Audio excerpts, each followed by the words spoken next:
आज है मेरा 90 60 365 डे चैलेंज का वॉक होती है, इवनिंग वॉक। वो आपका फैट रिड्यूस करती है। श्रीलंका के झंडे में जो शेर और तलवार का निशान है वो कहाँ से है? किरण भाइयों, आज है मेरा 90 60 365 डे चैलेंज का।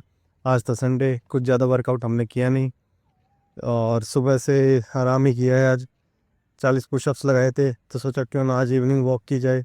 तो पार्क में वॉक करने आ गए हैं। अभी 1 किलोमीटर की वॉक की हमने, तो सोचा थोड़ा सा आपसे बात की जाए। तो आपको पता है कि ये जो इवनिंग वॉक होती है, खाना खाने के बाद, किसी भी टाइम आप खाना खाते हो उसके बाद अगर आप 10 या 15 मिनट वॉक कर लेते हो तो ये आपके फैट लॉस में बहुत ज़्यादा कारगर सिद्ध होती है। क्योंकि जो वॉक होती है वो आपका फैट रिड्यूस करती है, ना कि वेट। और जो रनिंग होती है वो आपका प्लस वेट भी लूज करती है।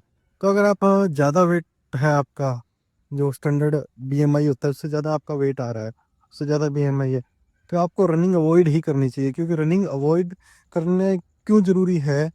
क्योंकि अगर आप रनिंग करोगे, आपका वेट ज़्यादा है तो आपके नीज में इंजरी हो सकती है। आप उल्टा, अगर आप बेड पे आ गए, अगर आप चलने फिरने लायक नहीं रहे, आपके नीज में इंजरी होगी, मान लो 10 दिन होगी, 15 दिन आप वॉक भी नहीं कर पाए, तो आप दोबारा से अपना वेट गेन कर लोगे और दुगना स्पीड से गेन करोगे।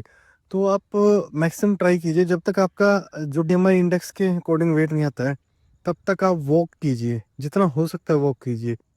1 किलोमीटर से स्टार्ट कीजिए, 2 किलोमीटर से स्टार्ट कीजिए, 3 किलोमीटर, जितना आपका स्टार्टिंग है।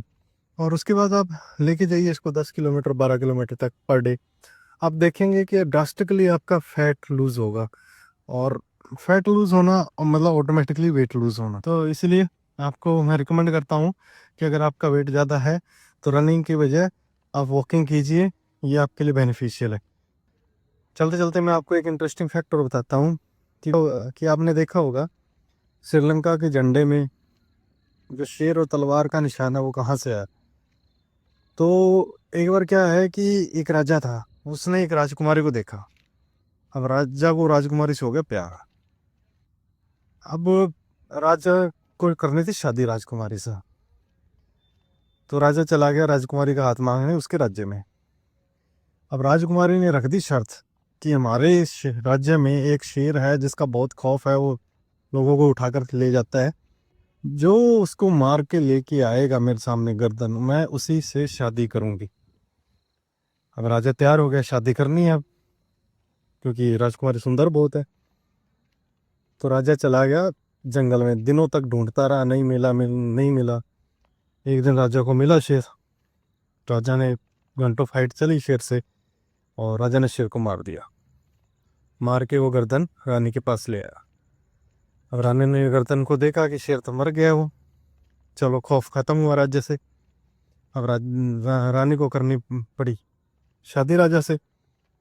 तो ऐसे करके रानी ने राजा से शादी कर ली, और राजा खुश, रानी खुश, और उसके राज्य वाले खुश। और रही बात श्रीलंका के झंडे की, तो भैया वो देखो, वो सब मुझे नहीं पता है, मैंने तो एक कहानी सुना ली थी, वो दी सुना।